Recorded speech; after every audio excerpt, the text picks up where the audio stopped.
Manufacturers are facing extraordinary challenges today.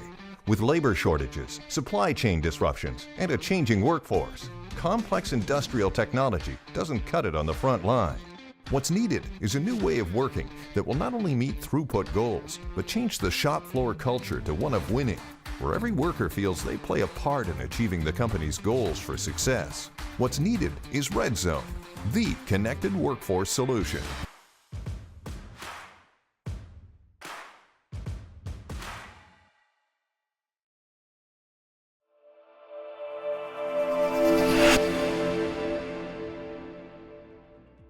Hi, I'm David Manti, and welcome to a new episode of the Today in Manufacturing podcast. With me this week are Jeff Ranke and Anna Wells. We're the editors of Manufacturing.net and Industrial Equipment News, and we each have more than 20 years of experience covering the manufacturing industry. Every week, we cover the 5 biggest stories in manufacturing and the implications they have on the industry moving forward. Before we get started, please make sure to like, share, and subscribe to the podcast. You could also help us out a lot by giving the podcast a positive review on whatever platform you use. If you want to email the podcast, you can reach any of us at Jeff, David, or Anna at IEN.com with email, the podcast in the subject line. You could also subscribe to our daily newsletter. Make sure you get it delivered to your inbox first. And subscribe to us on YouTube at IEN Magazine so you can get a notification every Thursday when we go live. Jeff? Every Thursday when we go live, unless a very critical piece of equipment starts on fire right before the broadcast. Yeah, that was a little bit interesting for producer Eric to deal with, but doing the best we can. Working through it. So unfortunately, not live this Thursday, but hey, we're still getting one out there. You know, gonna keep everybody happy. Anna, how you doing? Good. And I just want to point out star, not literal fire. Oh, not well. I mean, it was like a mini fire. I mean, just because you don't see the fire, you could tell like there was a fire, just like a tiny electrical fire. There was some burning going on. Yeah, just a small. Yeah, we had the smell of the fire. Just fire smell. Inside the Oh, well, Yeah. all right. It's like I stand corrected. I was not in here. if you smell a fire. Pouncing on you right Yeah. there. How could you not know? Whoa! What are you thinking? Right, I've been like fact checked immediately, just like. I just thought this was standard David, ratcheting things up a notch. Oh no! It was a blaze in here. We just got it out. Like Whatever you say. Yeah, right. No, we're like actually standing in 2 to 3 feet of that foam right now. But you know what? We're pros. Not safe. Before we jump into our first story this week, we have a word from our sponsor. This week's episode is brought to you by Red Zone. Watching employees walk away shortly after spending ample resources training them is incredibly frustrating. And while harder to spot, unengaged or unproductive employees also negatively impact the return on labor investment. A new webinar, Anna actually hosted this one, from Red Zone features experts who discuss the roots of high turnover in manufacturing, how successful leaders support growth for employees, and methods for improving operational visibility. So watch the webinar, How Coil Specialists Tackled Employee Reliability by Leading Well, right now. Anna, why should people download this webinar right now? Well, I mean, I always have fun when I chat with the folks from Red Zone because they are very timely with their tools that they offer, which are really good at preventing companies from training people and then watching them walk out the door. They're really good at retention and making the workplace fun and trackable. And so I definitely recommend this event if you haven't checked it out yet. There's a lot of really interesting stuff in there. Well, one thing I like about Red Zone too is they're not just creating content to create content. We get a lot of that. There's just people are just spewing, like any kind of AI generated content out there. But like Red Zone really is particular about the quality they put out there. Sure. So check out and see what Coil Specialists has got going on, right? Okay. Our first story this week. Angler's debut desktop injection molding machine after mangled microwave mess. The idea started with a DIY fail. A few fishermen were trying to make homemade fishing lures, but it turned into a melted plastic disaster in the microwave. Likely also a loss. The team couldn't believe there wasn't a better way to make soft plastic parts at home. So the small team of engineers from Texas and Hong Kong started building a prototype. That prototype became the Salt Gator. SaltGator is the world's first desktop soft gel injection molding machine recently unveiled on Kickstarter.com, the crowdfunding platform. The SaltGator heats, mixes, injects, and even recycles soft plastics using an enclosed soft touch or cool touch design. The entire process, from heating to demolding, takes less than 15 minutes with no exposed heat sources, fumes, or special ventilation required. Smaller than your coffee maker, it takes about 10 minutes to heat the material, 3 minutes for it to solidify, all typically in a 3D printed mold. The SaltGator had a modest goal of raising $15,000 with the initial product launch. The company has now raised $333,758 from 1,295 backers, with 35 days still to go. Anna, while SaltGator is the crowdfunding platform's latest success, the team now faces what could be its more difficult challenge: building a company. I'm sure they'll figure it out. No, I mean, I was impressed that they actually did this based on just the idea. You know, I mean, that's like, I know they say the idea is the hardest part. I think building the company is the hardest part. But when I first saw this, my first impression of it was, okay, so, you know, obviously this is injection molding, a little bit different from 3D printing, which we've seen a lot of like consumer interest in. Yeah. But I liked the idea of like marrying the DIY and the applicability of these this into one device, and kind of how approachable the design is. Because when you look at some of the at-home stuff you can do with a 3D printer, for example, even some of the desktop versions, I feel like are a little bit intimidating for the lay person. You got all your spools. Like, they're just, some of them are really, you know, sizable, and they look like they just take a lot of know-how to operate. This thing with its like plunger and I mean, you really feel like I could produce something on my own using this, and I could maybe figure it out. Just me looking at it, I thought, well, maybe I could figure this out. Oh yeah. And you know, fish, whether it's fishing lures or a squishy kids toy, because those types of plastics are really popular right now with kids toys and fidgets and things like that. Oh yeah. I'm sure you got a million people who are looking at this and thinking, what kind of an Etsy store could I make? Yeah. Oh yeah. to sell unique wares, or how could I mold something unique? And I think it was exciting because it gets people's thoughts kind of moving in that direction of how they can be makers. Maybe they don't assume that they can do that, you know? Yeah. So, long story short, I think like the design of it really felt like you could look at it and, you know, think I could use that. And I thought that was actually the most impactful thing about it. Well, and I mean, not just Etsy stores, but man, I was just at a farmer's market, and these farmers markets and craft fairs, I feel like are more than 50% 3D printed products, now potentially injection molded products. And you know another reason I think that it's easier for us to wrap our head around this one is because we're just familiar with injection molding, right? Like this reminded me of the jewelry class that I took in high school, because I made a mold, I melted metal, I poured it in the mold, I made a product, right? And it's very similar to this, where it's like make a mold, inject the soft gel into it, create a product. And, you know, I just think that injection molding's been around a little bit longer, and it's easier, and really kind of kudos to SaltGator for the marketing efforts that they have, because they really do pre-sell this product. Yeah. Jeff, you know, I kind of wanted to get into the likelihood of some of these Kickstarter projects actually succeeding. But, you know, before I do that, when you look at the SaltGator, other than having just a great name, and one that doesn't necessarily scream injection molding, you know, nothing says injection molded soft plastics than SaltGator. But what were your thoughts on this project, and were you kind of surprised by the success it had out of the gate? I mean, it's only been up for 7 days. Yeah, especially because, like you guys have been talking about, it's injection molding. It's not a 3D printer, and just that in and of itself screams less DIY than some of the other things that you would see on Kickstarter. I think that this whole dynamic with DIYs, though, is very interesting. There's just this core group that really wants to do things on their own.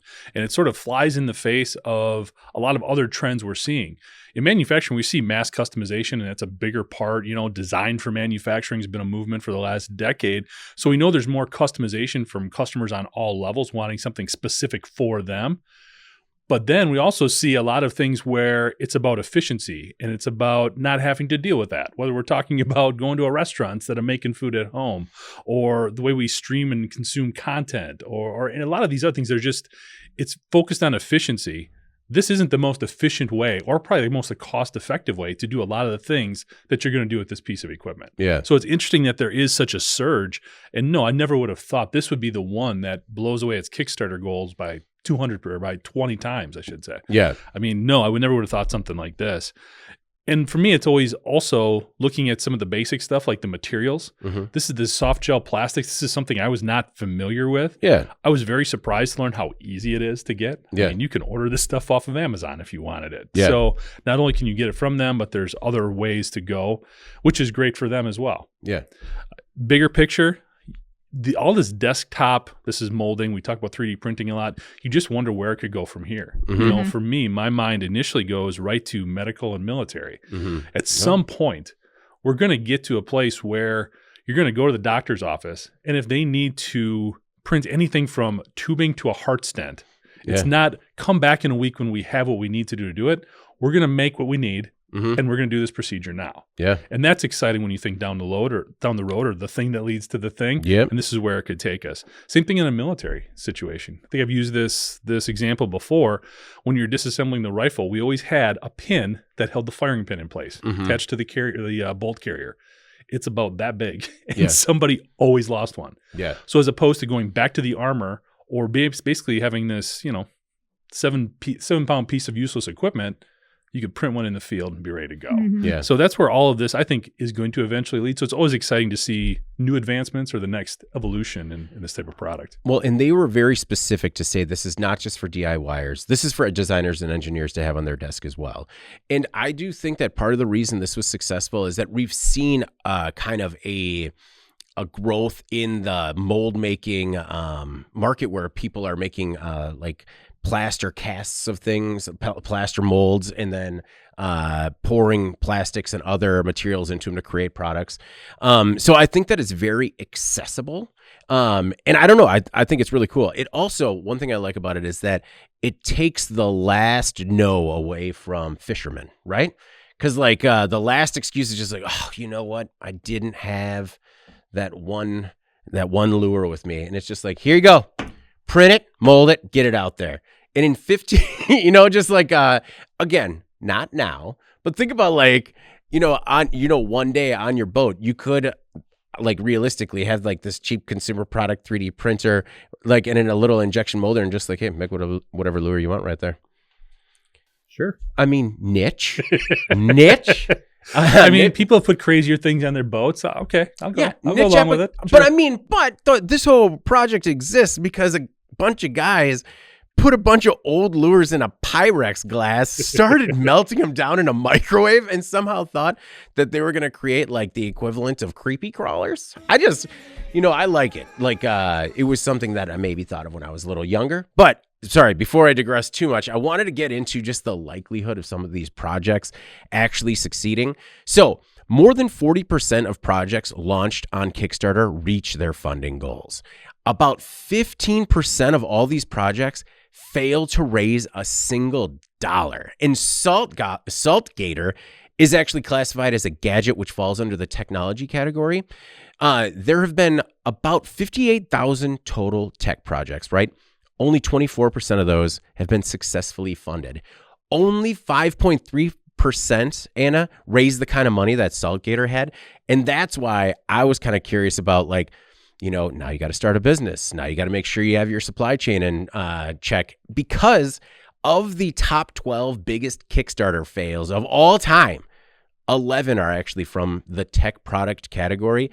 And they failed for so many reasons, like cost overruns or just, straight up fraud, like technology that wasn't real.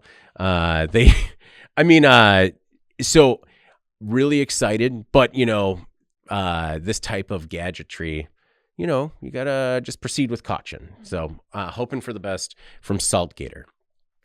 And we'll keep talking about it if you guys actually send us one like you said you would.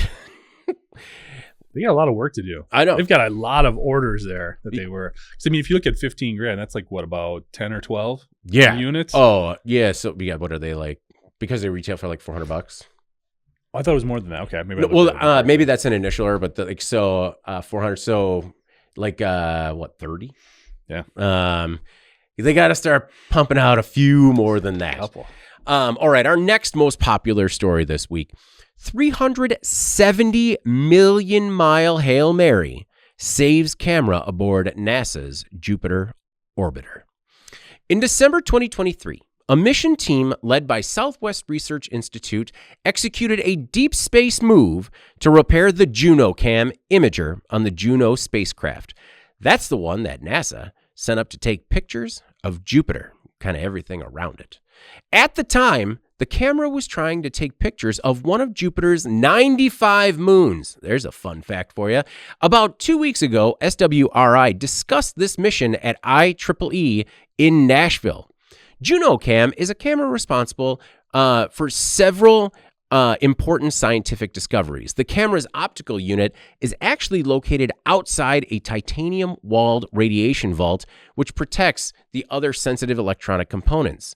The location is tough because Juno flies through some of the most intense planetary radiation fields in the solar system. The camera was expected to survive 8 orbits of Jupiter. Through the first 34, it was nearly flawless, but by orbit 56, nearly all of the images coming back were corrupted. The team knew that the issue was likely tied to radiation, but it was kind of hard to nail down a root cause of a camera 370 million miles away. Some clues pointed to a damaged voltage regulator, but they didn't have a lot of time to get it done. The moon pass was just weeks away. The team turned to a process called annealing, where a material is heated for a specified period before slowly cooling. If you're unfamiliar, the idea is that heating the material can reduce defects in it. The team raised JunoCam's heater to 77 degrees Fahrenheit and then kind of just waited. But soon after this process finished, it began cranking out new crisp images.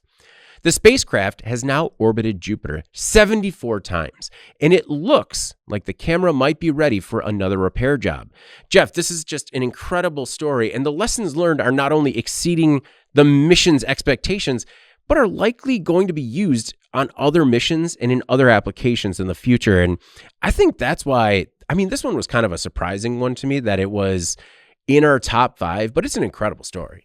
No, very cool story. And I think it exemplifies if NASA ever needed justification for a lot of things that they're doing, this shows why. This is why we do these types of things, not just for space exploration, but like you alluded to, other applications here on Earth. When it comes to how metals respond and react to radiation, seems like we got some things going on here at home that we could definitely use that for when it comes to energy production, for example, with all of these new AI farms springing up and companies wanting to, server farms for support AI activities springing up and people looking at their own nuclear reactors to essentially help power some of these and take some of the strain off the grid.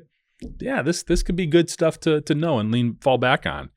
And it's really interesting when you look at these programs as well, because I think at first glance, you could say, why do we care about a Jupiter, like a moon in Jupiter? Or another thing that's also tied into this New Horizons mission, which is like going out to Pluto and taking a look at the outer solar system.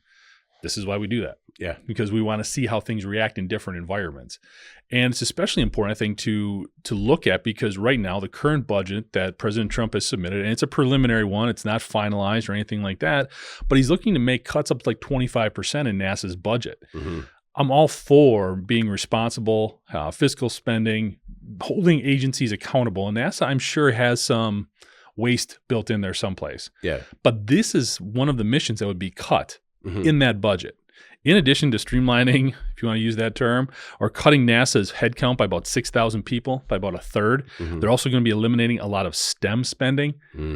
These are things we need to look more closely at. Again, there is a level of accountability, but we've just shown how one of these projects essentially paid for itself with the additional knowledge that we're able to obtain. Yeah. And we couldn't do it without some really smart people there. Yeah. Okay. So we start looking at an agency like NASA, a 25% budget cut, a 6,000 head count cut.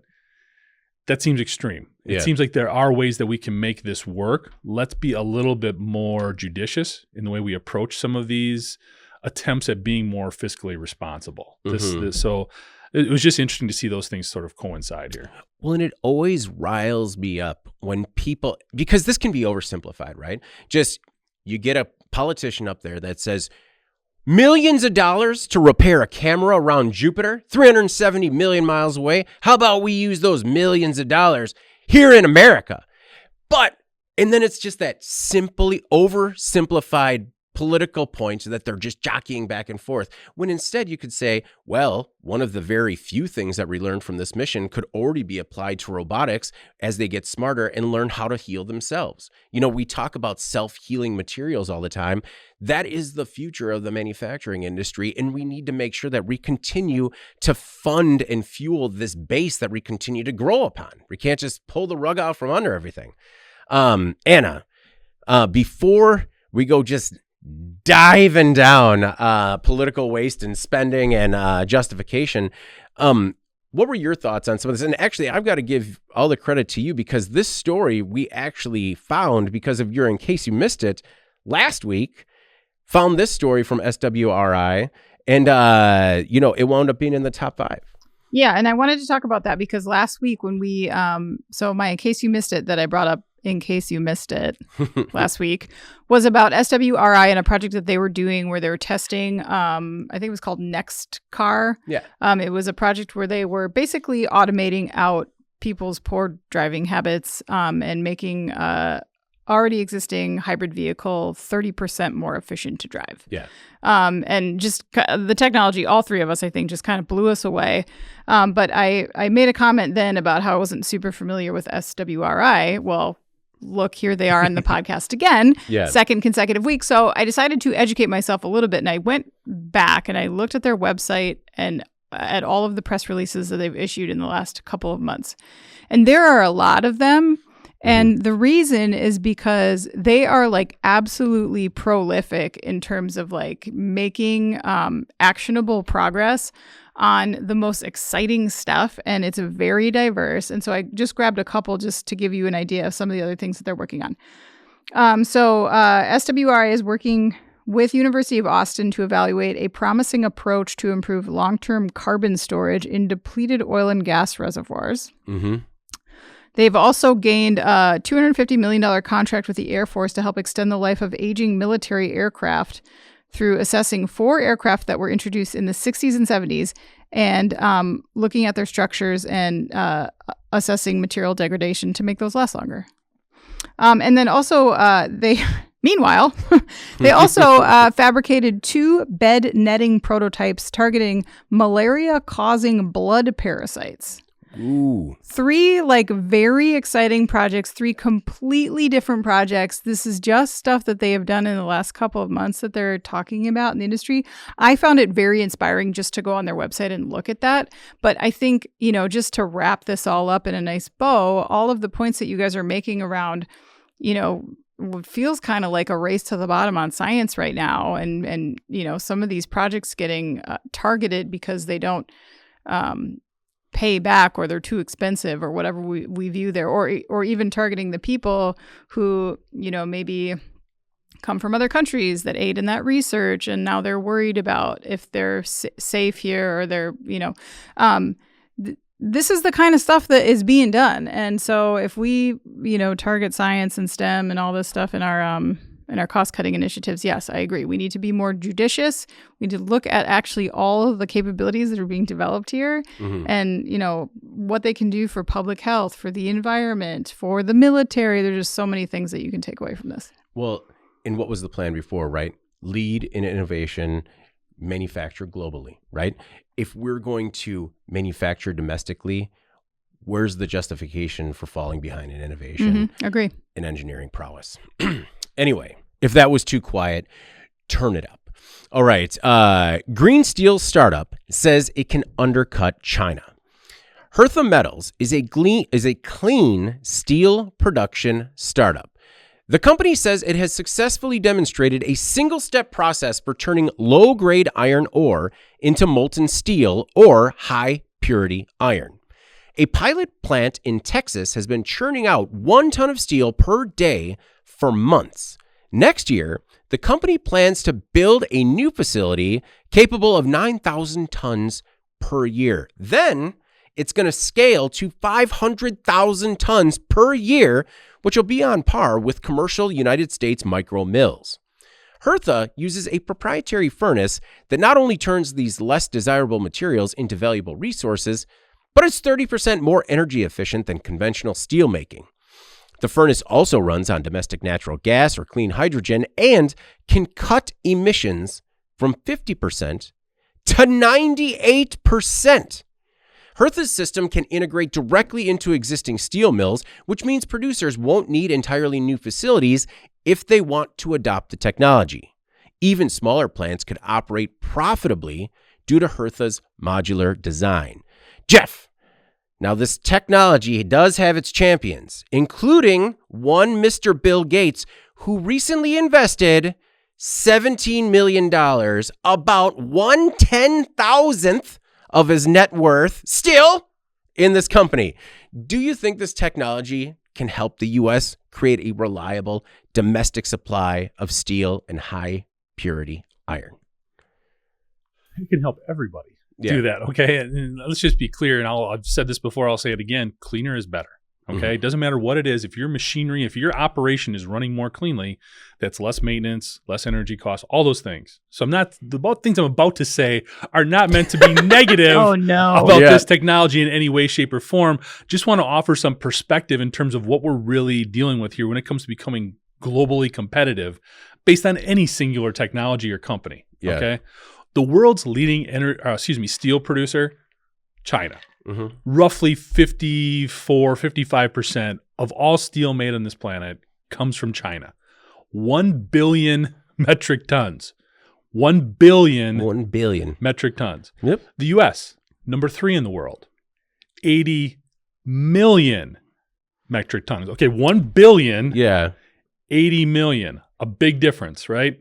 Nucor, the number 1 U.S. steel manufacturer, 30 million metric tons of steel annually. They want to scale up at some point to 1/2 of 1 million metric tons. Yeah. Great.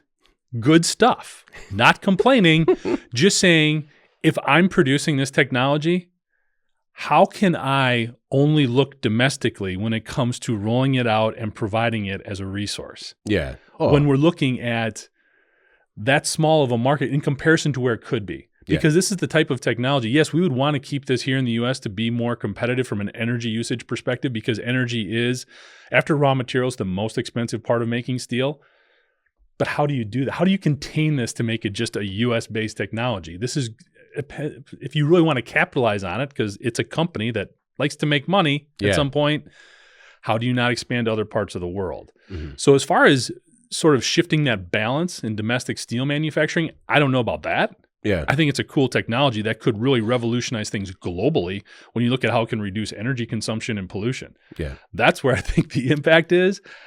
I don't think it's going to be the turning point for domestic steel manufacturing here in the U.S. I think that's part of the sales pitch. I think that's the like, hey, look at us over here at the 1/2 of 1 million, while we're reinventing the drop in the buckets, again, they've just done the pilot plant. They're looking to scale. And I think if you can make the pitch, hey, this can make the U.S. more competitive, then it starts making people like you think about like, well, why just the U.S.? Why not?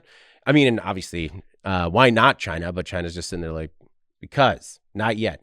But I think it gets that conversation going, whereas maybe it doesn't get that kind of run. I don't know. But if you say, hey, we have the technology, it's relatively plug and play.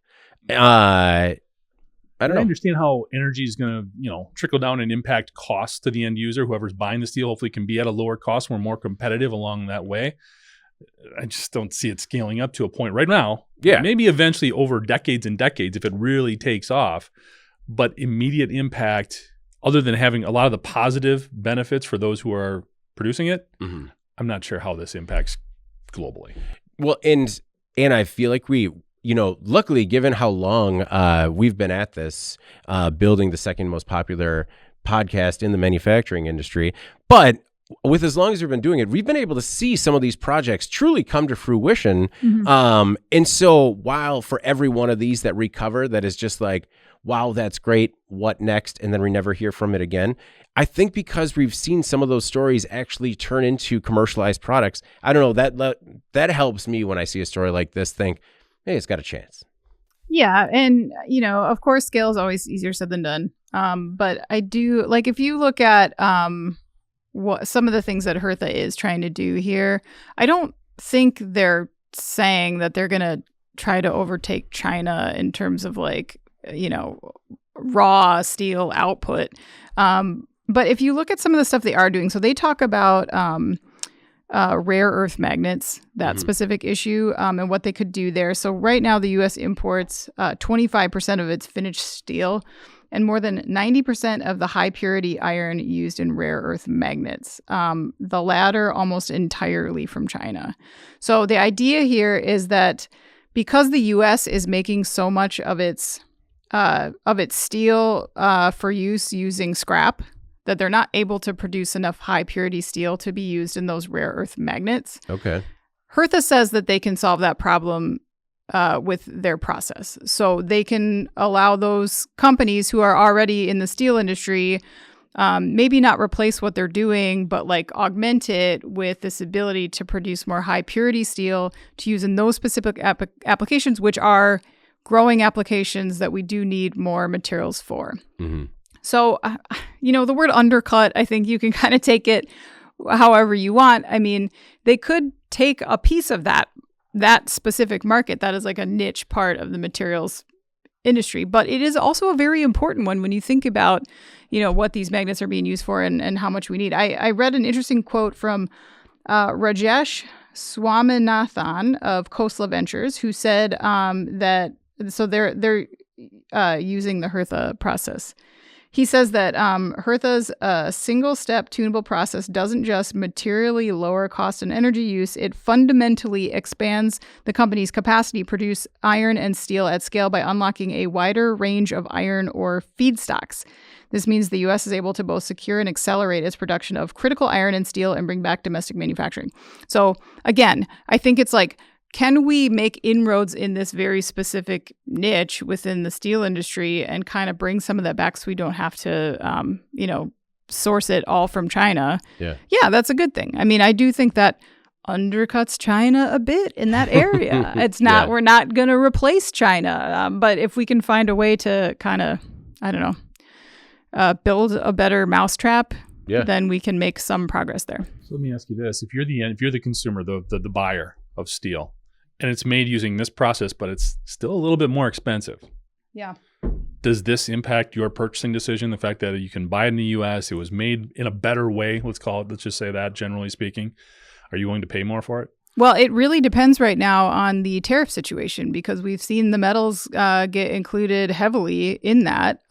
So I don't know what the cost per that we're looking at. My point is that understanding the tariffs will play a role in that, but if it still costs the same or more, it always comes down to cost. Does this impact your decision? Or but if it only comes down to cost, it never does. That's the thing. And you see these companies that are trying to decouple from China because they have so many supply chain problems. Mm-hmm. There's so many challenges getting that stuff from there to here.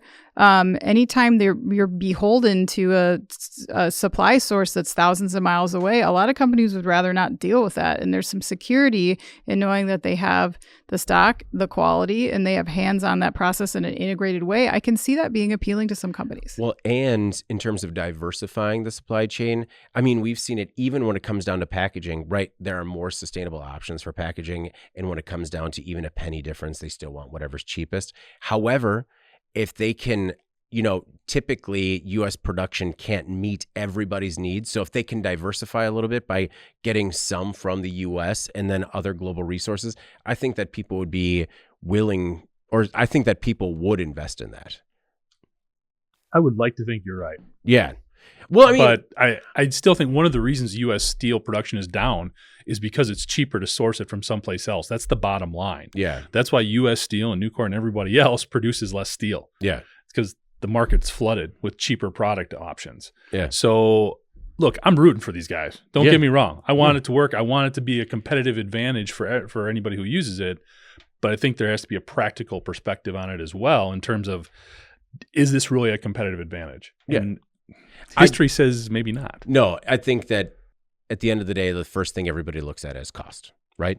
But I think that what the last 3 to 5 years has taught us is that there are so many other things that factor into that equation now that people are actually taking seriously. All right. Our next most popular story. It ain't no lie. Toymakers are saying bye to batteries. I can't believe you kept that headline. Mm-hmm. I can't believe you didn't sing it. Mm-hmm. This is for both of you and everyone out there. You're welcome. Since the beginning of President Donald Trump's effort to realign the U.S.'s position in the global manufacturing landscape, many have questioned the impact tariffs will have on the toy industry. According to the Toy Association, about 80% of toys sold in the United States are imported from China. According to Reuters, toy makers are looking for ways to further cut costs to cushion the blow from a 30% blanket tariff on Chinese goods. And it is translated into product and packaging redesigns. And the first to go are batteries. Toy makers are also reducing accessories like fewer plates in toy kitchens, less makeup on dolls, all while still increasing prices and using cheaper packaging. CEO of Toymaker Basic Fun, Jay Foreman, told Reuters, it's pretty simple. The consumer will either pay more or get less. These design overhauls typically take about a year to implement, and while companies are cutting the number of products in their portfolio in the interim, they still need something on shelves this holiday season. Anna, maybe not this holiday buying season, which Grandma has already informed me has already begun and needed those lists, but by next Christmas, do you think we will see drastic changes in the toy industry landscape? I don't think this is an issue that is exclusive to toys. Mm-hmm. We're seeing a lot of unique ways in which manufacturers are responding to increased input costs and looking for whatever opportunities available, short of increasing costs for many of them. And toy makers, I think, making you buy your own batteries would be one of those. We're not increasing your costs, but we are. Mm-hmm. We're also seeing reports of shrinkflation kind of quietly ramping back up. Oh, yeah.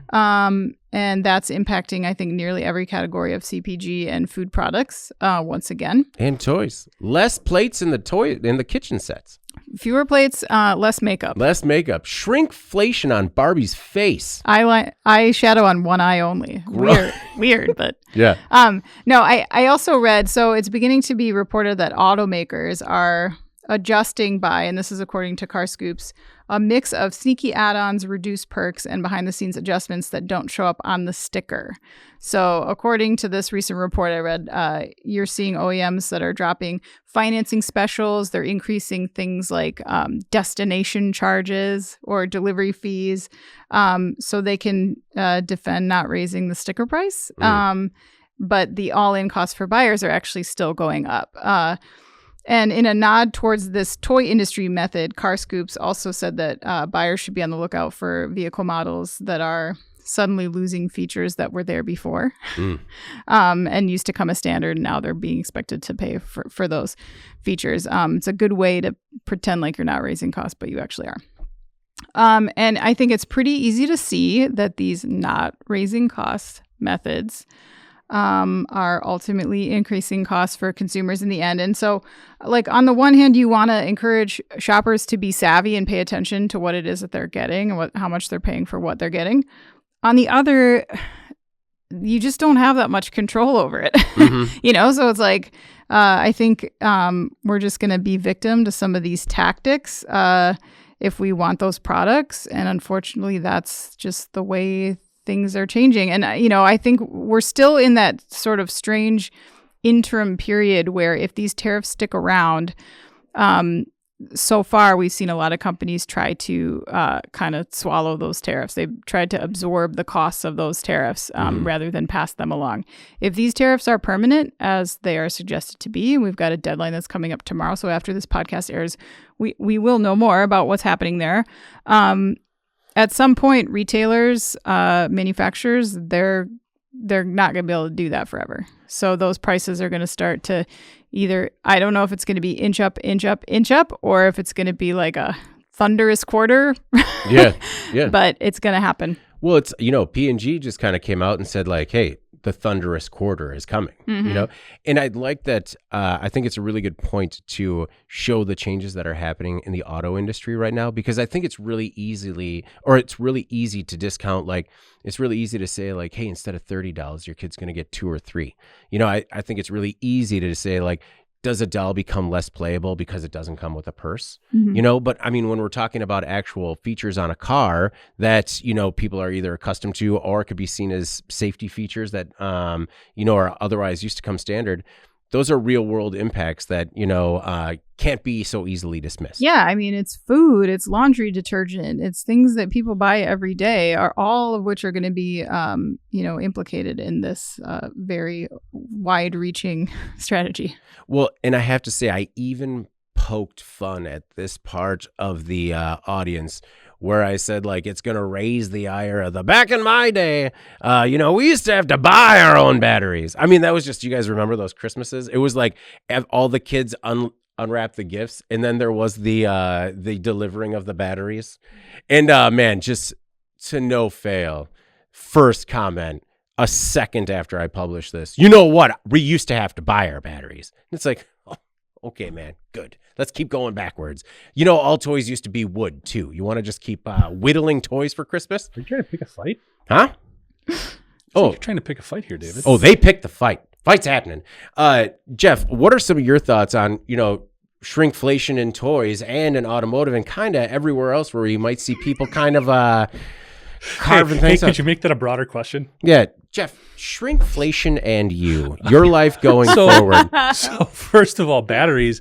The batteries you always got with stuff sucked anyways. Yeah. Like, they weren't Duracells they were throwing in there with stuff. So, I mean, you had to replace them in a couple of weeks. Anyway. They were like ever ratty. Yeah. So, I mean, and a lot of these other things, they talk about necessity being the mother of invention. And I think in some cases, when your back's against the wall, there can be some positive things that come out of that. Whether it's, if you have to be smarter about your packaging, that's not necessarily a bad thing. Okay. If you have to reevaluate a lot of these things to streamline and cut your costs and be more efficient, you can realize some things that you should have done in your operation before. Yeah. Okay. So there can be some positives that come out of that. However, I don't see that happening here. When we were looking at this specific instance with toys, we've seen Hasbro has already cut their workforce. Yep. We've seen other toy makers going out of business or not innovating. We did a story not too long ago about how R&D costs have been slashed at a lot of learning toy companies because of tariffs. Yeah. So it is impacting this particular segment very abruptly and very hard. There's even been studies that said, okay, if we don't have new products coming out, new toys for kids to be playing with, that's going to have a negative impact on some of their learning growth. So I don't want to get too dramatic down that road, but there are trickle-down effects here of these tariffs from a very real perspective in terms of job loss, in terms of costs, but also what happens when this starts getting to a point where you have to start cutting things to stay competitive that you wouldn't want to cut? Talking about quality. Yeah. You make the automotive reference in features and benefits. Okay, it sucks to maybe, this is an extreme, I couldn't imagine this being the case, but if you didn't have air conditioning as a standard feature in your vehicle, that sucks, but you can open the window and get by on it. Yeah. Now, if all of a sudden you're stuck with giving your kids maybe inferior products, okay, if He-Man's head keeps falling off every time they go to play with it, eventually they're not going to anymore. And then they're not going to come back to your product. And why are you going out of business? Well, it wasn't just because of the tariffs increasing the prices and they were more expensive. It's because you had to make cuts in quality that are impacting things on a bigger picture. That's what I worry about. Margins on toys are already pretty tight. We know how much stuff is outsourced and how much is brought in from China already to help save on those costs. That's where I worry about this rolling downhill. People start making sacrifices in quality, starts affecting sales. Companies go out of business. Logistics people and distributors are hurt. Retailers are hurt. it just has a much bigger effect, which is why when we talk about these tariffs, we've always talked about the need to be more precise and more surgical and really try to support competitiveness in certain areas where we need them. This is where it's hurting us. Mm-hmm. And there's other ones that you guys have mentioned as well. So when we talk about how folks are adapting, shrinkflation is just a natural tactic. That just makes all the sense in the world, whether it's food or toys or anything else. Mm-hmm. Again, I worry when it gets to the quality point. Hasbro cut staff, said it's raising prices. Right now, Mattel is just raising prices, but you could see other, cuts to get a little leaner down the road. But it's okay, Jeff. I mean, if we have to make cuts to quality of STEM products and, luckily, there's still plenty of funding for other STEM Oh, wait. No, there's... Oh, no.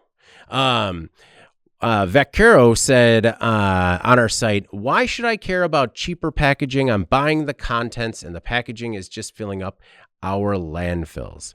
Well, I think that's a really good point. One thing is that toy makers have been making packaging more playable. And so it's not just packaging. Like when they open up the toy, it becomes part of the play set. So that way it doesn't wind up in a landfill. But it also means that, maybe people are picking a cheaper, less recyclable packaging as well, and maybe not making the most eco-friendly decisions there. You guys got any feedback for Vaccaro there?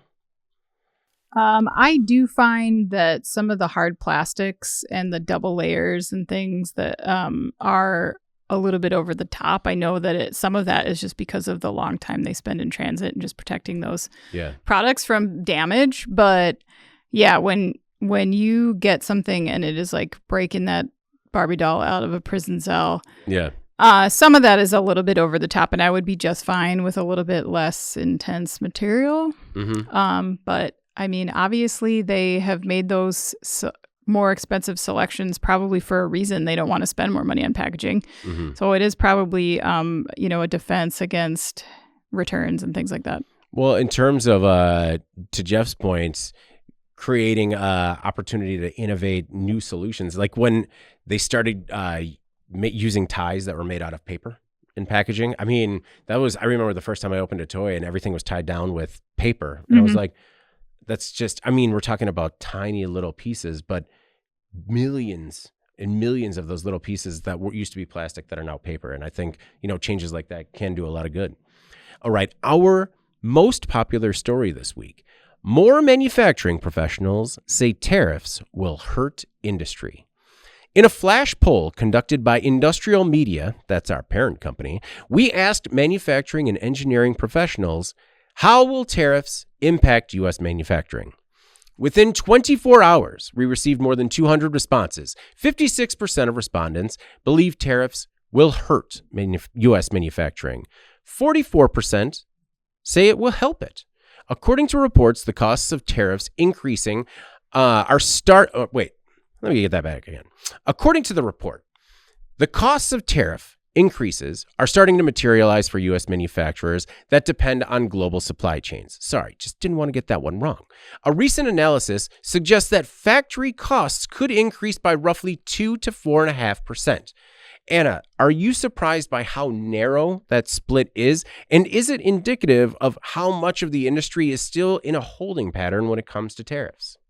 Yeah, I thought the results were interesting, especially considering that the narrative that's been built by the administration, that really this is a strategy executed in support of U.S. manufacturing. So why is there so much concern from IN, the manufacturing industry itself? Yeah.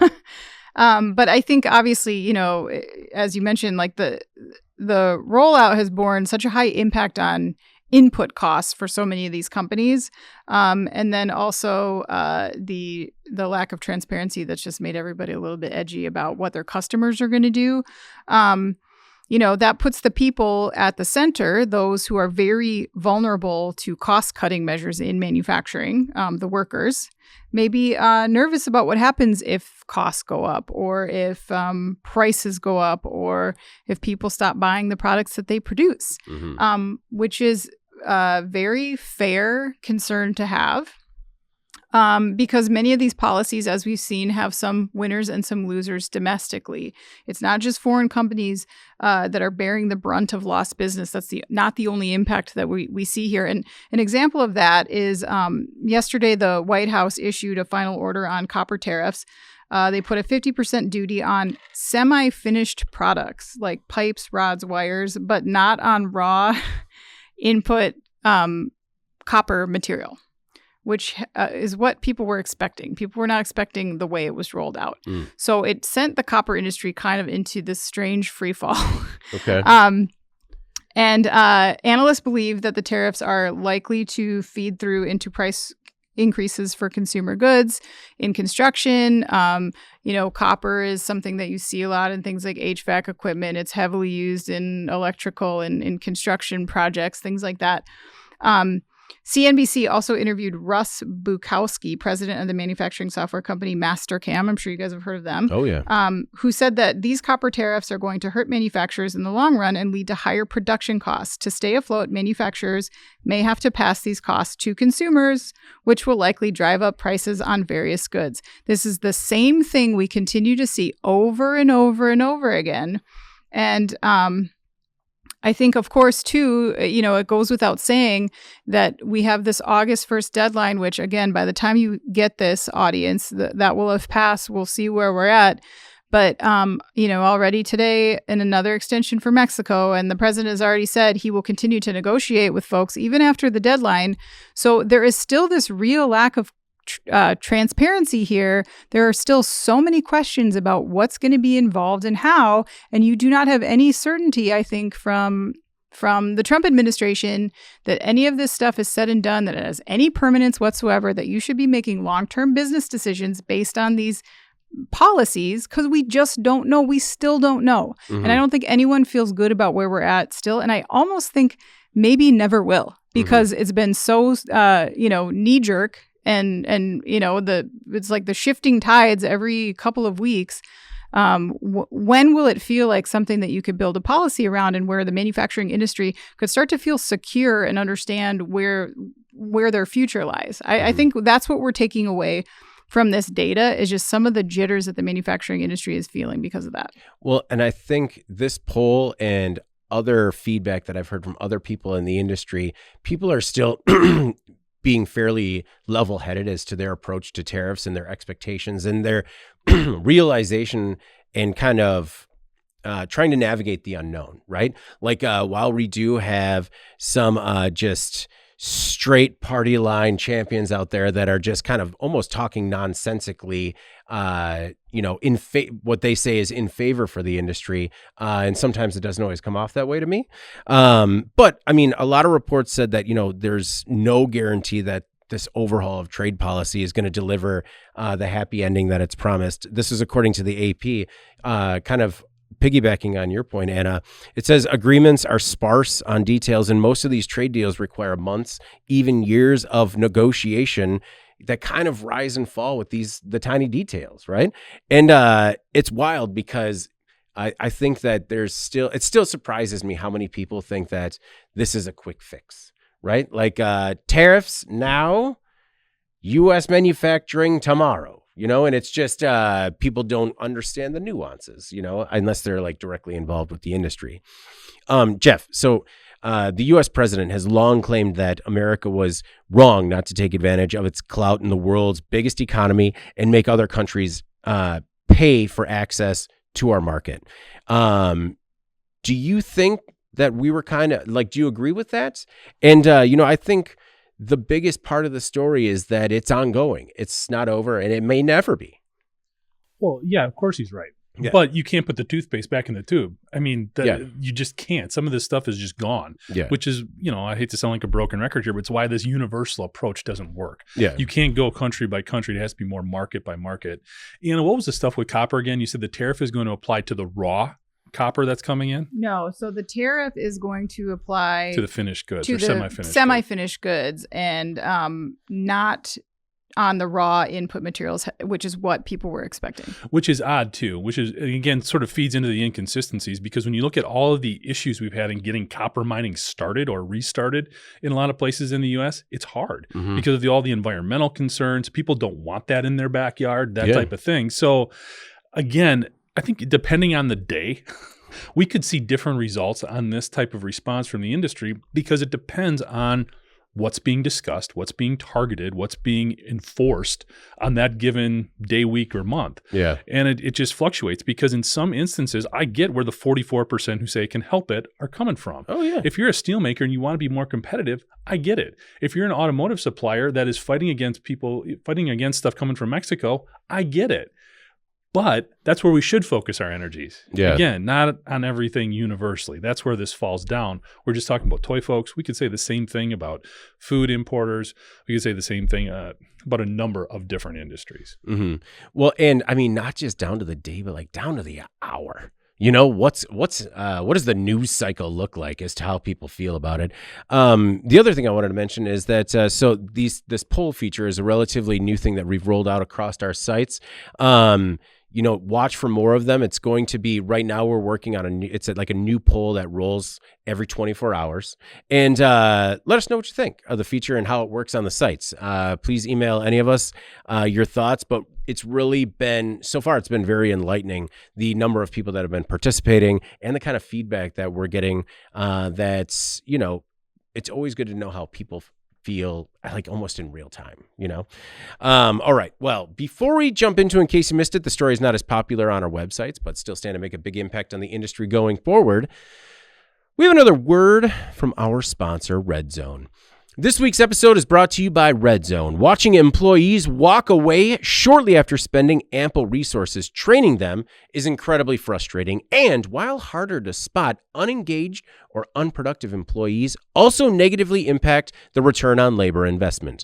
A new webinar from Red Zone features experts who discuss A, the roots of high turnover in manufacturing, B, how successful leaders support growth for employees, and C, methods for improving operational visibility. I mean, those just sound like winners to me. So watch the webinar, How Coil Specialist Tackled Employee Reliability by, quote, leading well. Download that right now. Let us know what you think.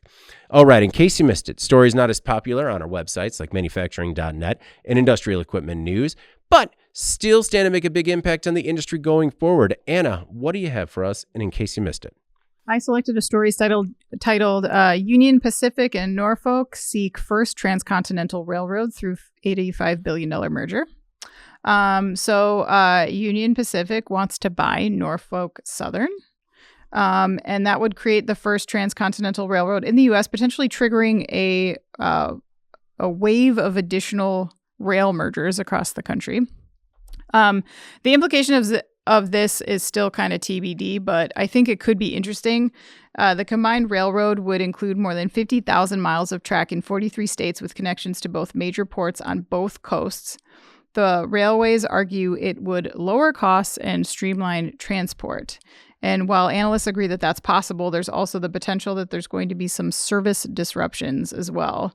The industry is reacting kind of in a mixed way. The American Chemistry Council said that the major chemical makers it represents have serious concerns that the deal could reduce rail competition, but other shippers like Amazon and UPS may see benefits of potentially faster and more reliable delivery. They, along with unions and affected communities, will have a chance to weigh in before the U.S. Surface Transportation Board. But adding to that, the nation's largest rail union, which is called SMART TD, has opposed the merger right away over concerns, interestingly enough, that it might jeopardize the progress that Norfolk Southern has made in terms of safety and labor relations since its 2023 disaster derailment in East Palestine, Ohio, an incident that we covered extensively on the podcast. The smaller transport workers union echoed these concerns, saying the deal would deliver billions for Wall Street while workers get shafted. So lots of things in play here. I wanted to raise this one up to bring attention to the fact that it's a story to watch. Mm-hmm. And again, there's just like a lot of variables there and parties that have vested interest in seeing this either happen or not happen. Yeah. So keep your eye on it if you haven't been watching this. I was kind of surprised too, because this is a deal that could literally impact everyone in our readership, in our audience.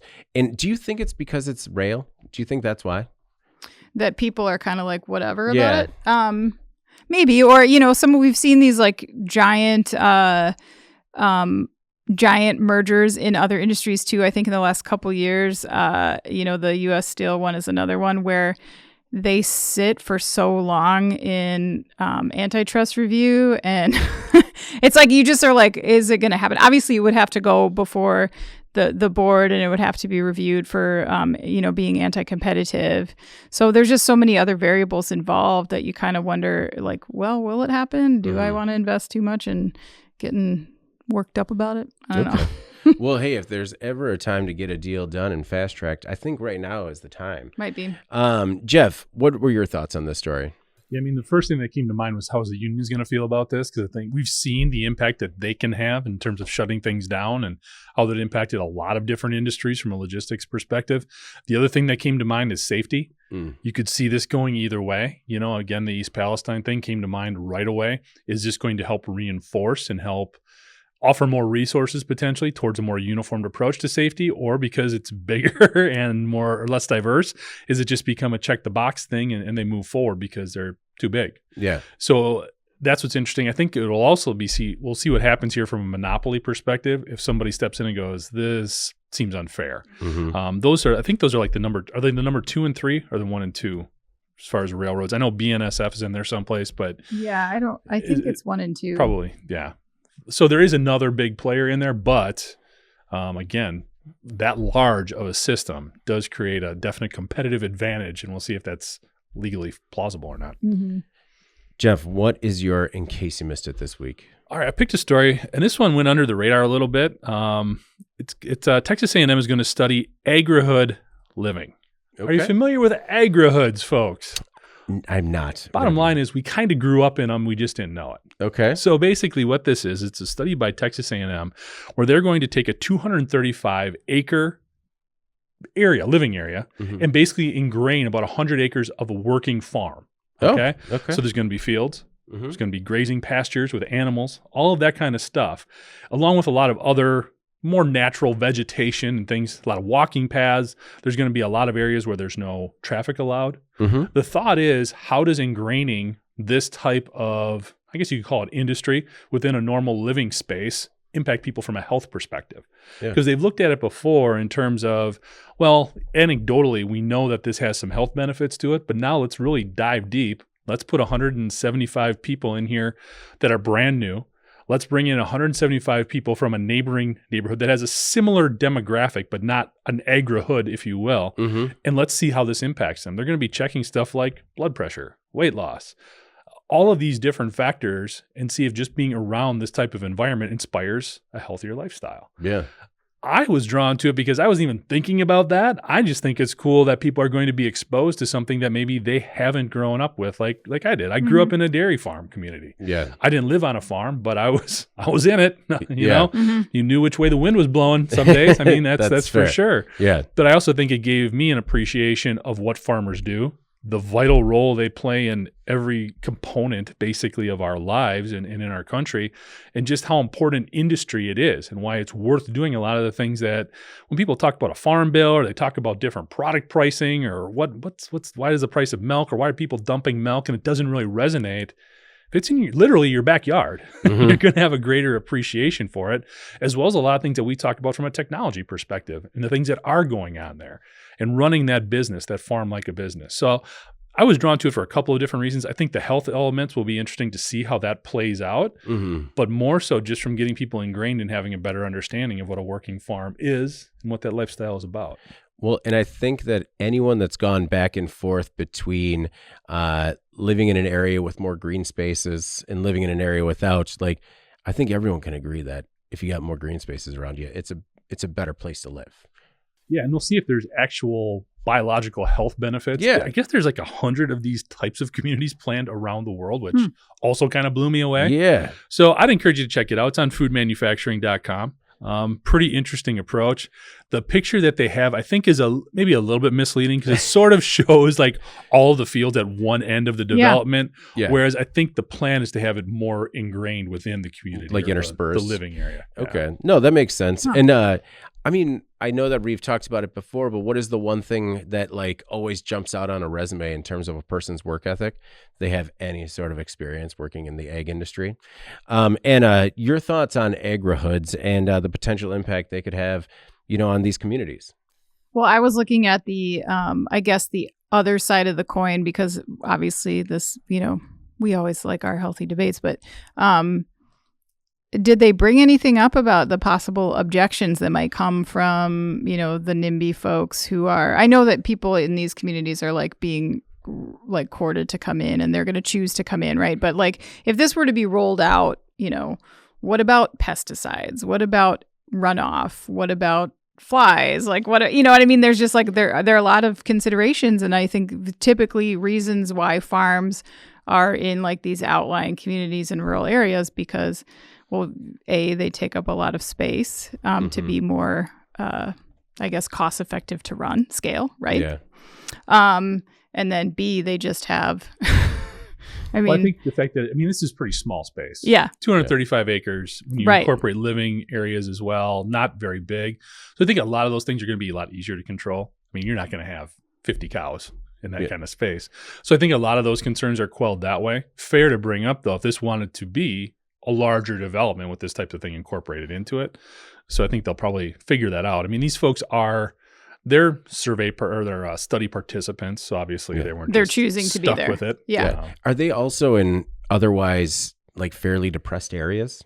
Is that where they're trying them? I couldn't really pick that up. I think they just kind of found an area here that they could design this and try to implement. Yeah. I feel like if they've found some spots in Detroit, like people would be like, turn it into a field. Anything else? Even spots in Madison too, where you're just like, with the premium we have on property, how is that still standing? I don't know. I thought this was a really cool story. And Anna, like just in my experience being at some of those meetings, those not in my backyard folks, they don't care what it is going into the backyard. They don't want it. It could be anything. And anyway, and man, I'm one of them right now. They're like building a new development across the side of the road on the other side of the street. And I'm like, whoa, where'd this come from? What about my beautiful view of the interstate? I'm not going to be able to see that anymore. Not in my backyard, Jeff. But you know what they said? Your time is up, sir. I was just like, all right, thank you for hearing me out. All right. In case you missed it this week, critical nuclear power component maker adds jobs in manufacturing in Tennessee. This was a story on Industrial Equipment News, or IEN.com, that didn't see as much traction as I expected. Last Friday, Tennessee Governor Bill Lee announced an $11.7 million investment by Master Machine to expand manufacturing operations in Chattanooga. Founded in 1993, Master Machine specializes in system design and manufacturing, build-to-print services, obsolete reverse engineering, and complex fabrication, primarily in nuclear-focused industries like nuclear power generation. That guy's still in my head. Nailed it. He's still in my head. That was like a year ago. And I don't even say it that way. So I chose the story just because as the United States is seeing a renewed interest in this type of power, I even skipped it right there. I should have just said nuclear power. You're good. I think that this is really cool. There are tech advancements like smaller modular reactors that have shown the ability to deliver clean energy and energy security. And Master Machine, they've invested in advanced technology to meet rising demand for these critical components, system solutions, and services. I think this is a big deal. We need to continue to invest in these types of companies that have these types of skills. Some of these new positions are going to be high skill jobs in engineering, machining, and welding. We're going to need this if this is the new infrastructure going forward, and it's important. A lot of the details of this investment weren't disclosed. I always like to see a little bit more in terms of what the community is putting in, and Tennessee just went out of its way to say none of that. But either way, this is a big investment in Tennessee, more jobs, and for an industry that needs it. Jeff, I don't know if you had a chance to check out this article, but what were your thoughts? Well, the one that caught my eye is the obsolete reverse engineering is one of the things that they do. Yeah. So basically the reverse engineering stuff that people thought we don't need to reverse engineer anymore. Yeah. Which, how many times has that come up? Like that's crazy. Like what a great thing to specialize in. I mean, that's kind of amazing. And it just reinforces, I think, all the things you alluded to in terms of the significance and the importance of this company and what they're doing going forward. We are seeing more of these modular nuclear facilities. Again, I referenced it before. A lot of these technology companies that need these AI servers and these big server farms, they're looking for a different source of energy to help with the grid overload. They're turning to nuclear. Yeah. So there's a great growth opportunity for this type of company as well. No, it is. It's incredible how much of that is still out in the industry. And the tools that have been created to sort of scan in these parts, and actually some people that are using AI to create the new CAD files to be able to make a new part that hasn't been made for years. It's kind of wild. Anna, your thoughts on Master Machine and their expansion in Tennessee? Yeah, I agree that it's cool. We're in this sort of transformation globally towards electricity over fossil fuels. And the goal is not to transition to an electrical grid powered by coal. Doesn't really it's not really making progress. So, to see, as Jeff said, you've got this overtaxed grid and trying to keep up with all these new applications and requirements. Let's spread the wealth here and try to approach that in multiple different ways, so we're not reliant on just one technology in order to service that. I'm very encouraged by these smaller nuclear modular reactors. I don't know. I think it's really cool. Let's go into final thoughts before we get out of here this week. Anna, what's your final thought? Oh no, Jeff, you got a final thought this week before we get to Anna? Okay. I do. Yeah. So if you had to guess, the last thing that I might be doing this last Sunday was super hot, super muggy. If there's one thing I would not be doing, modeling winter clothes. Well, I mean, that's fair. Did kind of leave that pretty broad in terms of things to be doing. But cooking, baking, going to a Taylor Swift concert. He's a Swiftie. I would no. No. You said cooking and baking. You weren't that far off. Actually, one of the things that I love are pickled vegetables. Okay. Love it. Especially green beans or dilly beans, as we call them here in Wisconsin. Beans, yeah. Yep. And I love them in my cocktails, actually. Oh, yeah. Whiskey drinks. And so my mother-in-law taught me how to can dilly beans on Sunday, which was actually very interesting to kind of go through the process. I'd never done it before. Everybody's got their own recipe and everything else, but start to finish, yeah. And one thing that made me very aware of is I may need to be careful how much I'm drinking. Yeah. Because I throw 2 of these beans into every drink. It's like I gotta burn them through these jars of dilly beans. So I should be a little more careful there. But it was cool. It was cool to learn and do it myself now. So I haven't had that many drinks this week, but I've gone through 3 jars of dilly beans. Yeah, what is going on here? Yeah. No, that's one. I mean, it was so hot this weekend. Yeah. So how much extra brine did you wind up dripping into that? I was like, just by that last can, did we fill it? Thankful for air conditioning and fans. Because it's definitely a hotter process for sure. Yeah. Well, in the same vein of almost dying from the elements, this weekend, my brother and I and our families went to see Tyler Childers at Alpine Valley. And I grew up maybe less than a mile from Alpine Valley. Used to go there all the time. They're just really fun stories of when the Grateful Dead would come to town, people would try to just set up camp on my dad's farmland. And he'd be out there all night trying to run them off.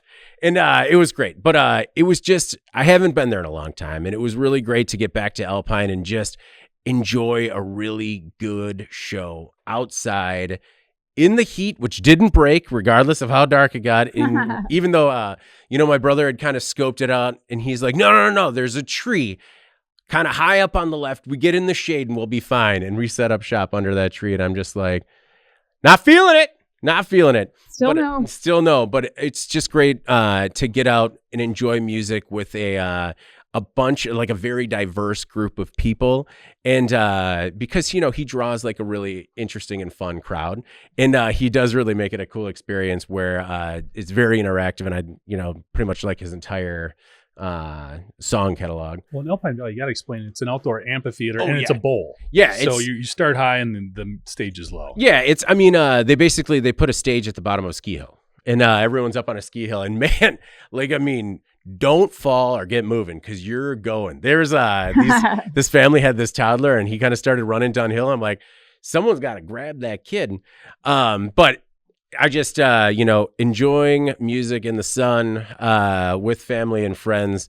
There's just, no better cure for the soul. Also, Tyler Childers recently put out a new album, and one of his new songs is called Bitin' List. And the lyrics for Bitin' List might be some of my favorites that have come out recently. It's the chorus starts, "To put it plain, I just don't like you. Not a thing about the way you is. And if there ever come a time I got rabies, you're high on my bitin' list." And that is just so great. That is straight poetry.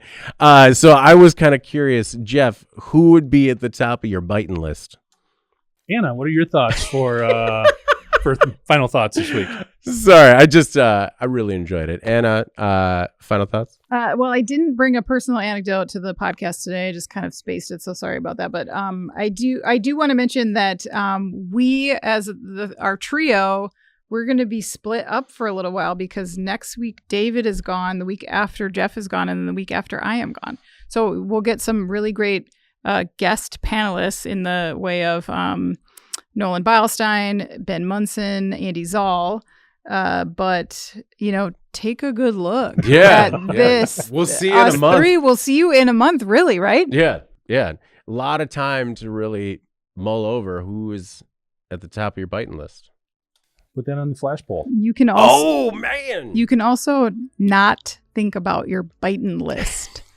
You can forget about it. It just, it just tickled me. Like sometimes you're and you're like, clever, very clever, sir. No, really excited to kind of get those guys back on the pen. I feel like, we had a really good run of Tim Integrity for a minute. Yeah. Yep. All right. Before we get out of here, please make sure to like, share, and subscribe to the podcast. If you want to email the podcast, you can reach any of us at Jeff, David, or Anna at IAN.com with email the podcast in the subject line. You can also subscribe to our daily newsletter. Make sure you get it delivered to your inbox first, and subscribe to us on YouTube at IAN Magazine so you can join us next Thursday when we go live, pending any fires, small or large. All right, for Jeff Reinke and Anna Wells, I'm David Manti. This is the Today in Manufacturing podcast, and we will see you next week.